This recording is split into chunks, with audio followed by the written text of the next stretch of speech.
Well, almost 200 people participated in the 2011 Georgia Peanut Tour centered around the Bainbridge, Georgia area.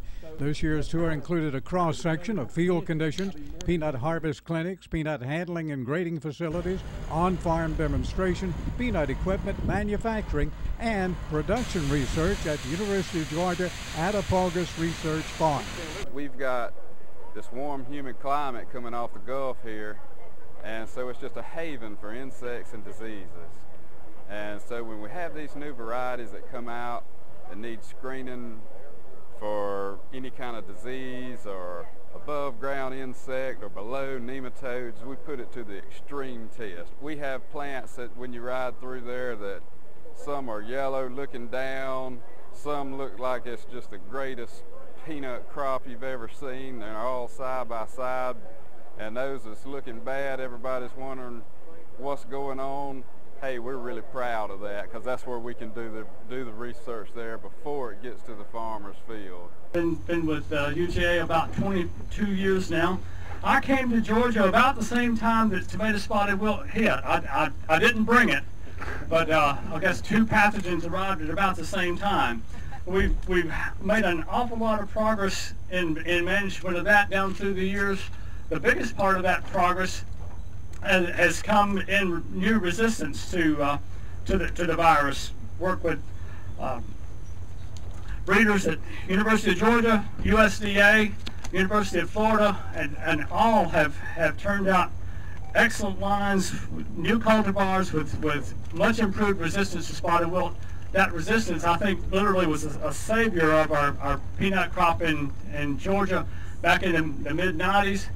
Continue to improve that, and if you look across this field, this is a field of 4 new varieties, relatively new varieties: Georgia 06G, Georgia 07W, Florida 07, and Tipgard. All of those have a really nice level of resistance to spotted wilt.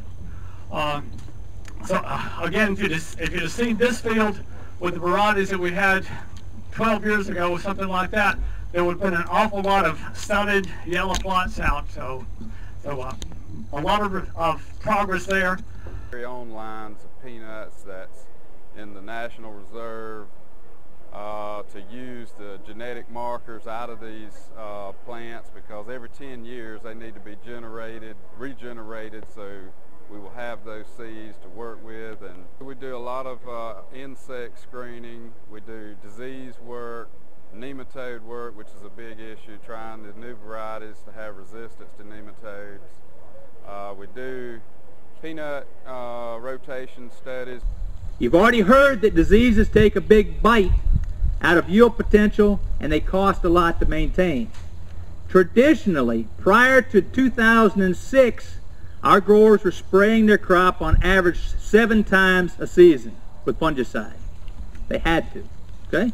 What's truly remarkable is through a collaborative effort with the University of Georgia, Auburn University, University of Florida, Mississippi State, and with companies like Nichino, like BASF, like Syngenta, like Bayer Crop Science, we now have the companies coming to us and working with us to find ways that the growers could spray fewer times. Can you imagine that? Companies who once said you need to spray 7 times, that's value to you, that's value to us, are now saying we want the growers to spray appropriately.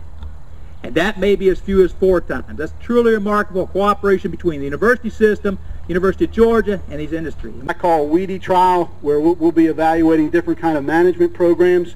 And then, as you noticed, in those 3 beds on that side, you see 4 plots that have no weed control treatments applied. And that's the kind of pressure that we would have in this field, and that's the kind of problems that we would have if we did not control weeds in peanuts. You can see we've got some good treatments out there when you compare them to the untreated checks. And then behind me, directly behind me, we have what I call our weed-free or crop tolerance tests. And in these particular trials, we keep the weeds out of the field, and we're only interested in what the herbicides do to the crop. We want to make sure that when we make a recommendation to our farmers, the herbicides that we're using do not cause any undue or injury that would be unacceptable or potentially cause yield loss. We're satisfied with where we're going. Of course, research, we're always looking for new answers. We're always out there looking for something better and more economical and profitable for the grower, because that goes right on to the consumer, and consumers of peanut products. So think we're in a good position and looking for the future, because quality, that's our future.